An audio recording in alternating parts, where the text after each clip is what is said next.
a gente nasceu da fusão de 3 grandes engarrafadoras do sistema Coca-Cola Brasil. Então, uma engarrafadora do sistema já é uma empresa enorme, né? Ela trabalha com... Cada empresa tem sua área de atuação.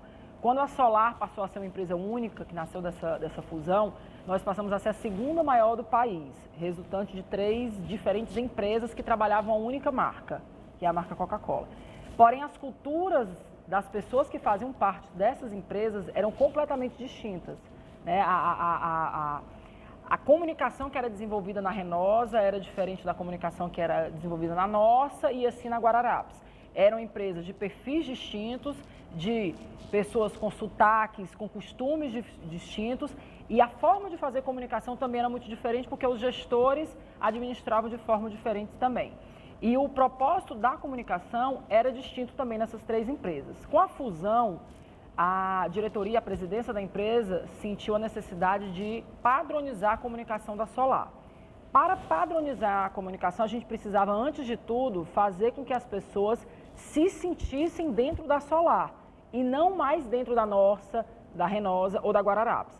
Então, para isso, o que a gente começou a fazer como equipe de comunicação, né? Nós não tínhamos ainda um plano estruturado de comunicação interna, assim como a gente também não tinha um plano estruturado de comunicação externa, porque quando a área chegou na Solar, foi logo depois da fusão.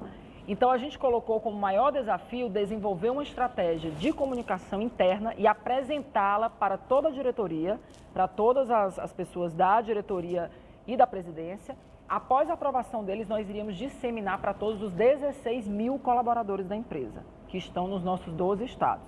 Então, nós desenvolvemos o plano estratégico de comunicação interna, aprovamos com a presidência e com a diretoria em dezembro do ano passado, né? Dezembro de 2014, foi o nosso presente de Natal, porque foi aprovado.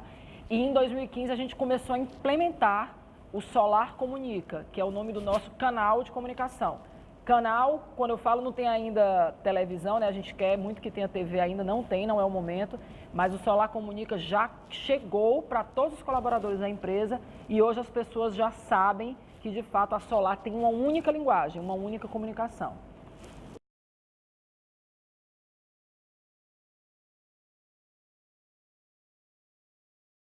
Então, quando a gente assumiu a área, não existia o único produto de comunicação, o único veículo através do qual a informação chegava para os colaboradores era o e-mail e os murais de comunicação que ficavam nas fábricas, no centro de distribuição, nos nossos escritórios. E eles não estavam sendo eficazes, porque nas fábricas a correria é muito grande, as pessoas passavam, muitas vezes não atentavam porque a gente tinha trocado o comunicado, o papel. Então, não estava fazendo efeito, não estava surtindo efeito. E o e-mail só chegava para quem tinha acesso a computador. Como a maior parte dos nossos colaboradores é da logística, da distribuição e das fábricas, essas pessoas não eram impactadas pelas informações mais importantes. Então, a gente definiu que o nosso principal veículo de comunicação seria a revista. Então, hoje a gente tem uma revista de 16 páginas. Essa revista ela tem periodicidade trimestral e ela chega para todos os colaboradores sem exceção. A gente faz um trabalho desse meio ninja de definir, separar quantos vão para cada estado. A entrega é feita diretamente para o RH das unidades e o RH se certifica que todo colaborador assinou o recebimento e recebeu a revista, para que a informação de fato chegue para todo mundo.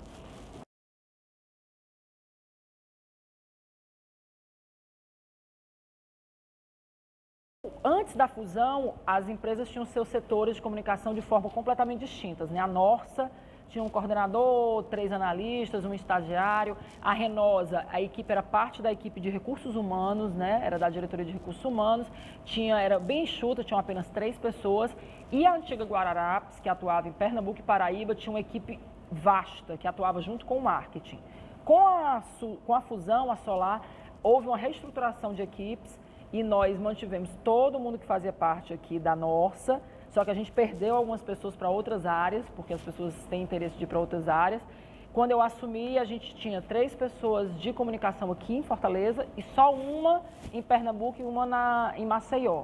Aí, infelizmente, a gente perdeu o garoto lá de Pernambuco, ficamos com a de Maceió e hoje a gente tem 4 em Fortaleza e 1 em Maceió. Mas nós somos 16 mil funcionários, 12 estados, com uma equipe de 5 pessoas.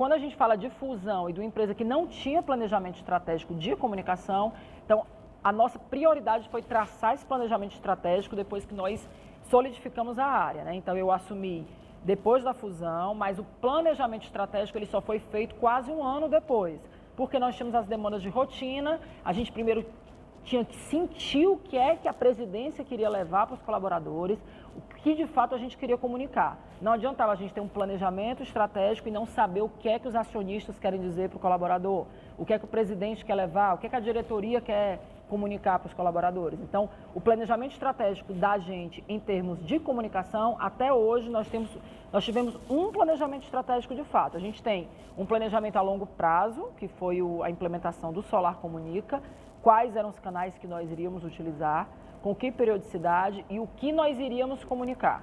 Então, esse planejamento estratégico, a gente tem o apoio de um comitê de comunicação, que eu acho que é importante explicar aqui. O comitê ele é formado por um representante de cada área estratégica da companhia. Então, eu tenho uma pessoa do financeiro, uma pessoa da TI, uma pessoa do RH, eu tenho uma pessoa do marketing. Então, essas pessoas são pessoas como se eles fossem os produtores de pautas. Eles participam da reunião do comitê. E aí eu, com o meu diretor, a gente conversa, diz o que é que a gente tem em vista, eles vão aprovar a pauta e eles vão me trazer conteúdo. Então, junto com a minha equipe, a gente vai apresentar a nossa proposta. Poxa, a gente está chegando perto do Natal, o que é que nós vamos ter agora para a revista no final de novembro, começo de dezembro? A pessoa da TI vai vir com sugestão, esse é um planejamento estratégico que já foi definido e que a gente não pretende mudar pelos próximos 2 anos. O que nós pretendemos fazer é um novo planejamento estratégico para definir que novos canais nós podemos trazer para a gente, para enriquecer e fazer com que essa comunicação melhore. Utilização de tablets, né, aplicativo, para o celular. Ainda não é o momento para a gente, porque a gente ainda está implementando o que não tinha. A gente não tinha nada. Então, a gente quer começar com o básico.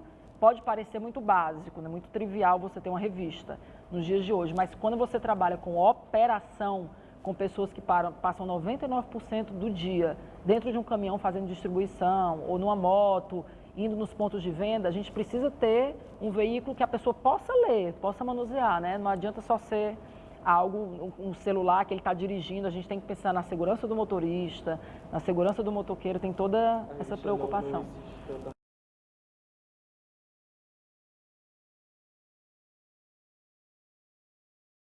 Eu queria só pontuar que em crise, né, nós temos inclusive um setor lá, que é da mesma diretoria minha, que é um setor de gerenciamento de incidentes. A sigla que a Coca-Cola utiliza é IMCR, que é Incident Management Crisis Resolution, né, que é em inglês que fala de gerenciamento de crise. Porém, a comunicação ela atua como suporte para o setor de IMCR. Nós temos o membro de IMCR na comunicação, que sou eu, e a EIDE. A gente atua dando um suporte e atuando como intermédio para a imprensa. Então, se essa crise chegou para o conhecimento da imprensa, a gente já entra aí como comunicação externa e não como comunicação interna. Se for uma crise que de fato demande um comunicado e uma atuação nossa para comunicação interna, nós vamos atuar juntamente com o setor de RH e com a presidência. Então, o caso mais recente que eu daria para você foi o caso todo mundo conhece, do rato na Coca-Cola, que aconteceu em São Paulo. A gente batizou de caso Wilson, que era o nome da pessoa que fez, né, a denúncia, a reclamação. Graças a Deus foi comprovado na justiça que era uma fraude, mas a gente teve muito trabalho nesse período, não só com comunicação externa, com demandas de imprensa, como comunicação interna. A gente precisou tranquilizar toda a nossa equipe, não só de fábrica, porque eles eram questionados em rodas de família, né? Eles iam para jantares, as pessoas questionavam, pô, cara, a gente vai beber Coca-Cola agora, vai jantar com Coca-Cola, se tem rato na Coca-Cola? Então, a gente precisou desenvolver uma linguagem única, tranquilizando, esclarecendo o que de fato estava acontecendo, para que eles soubessem por nós e não pelo público externo.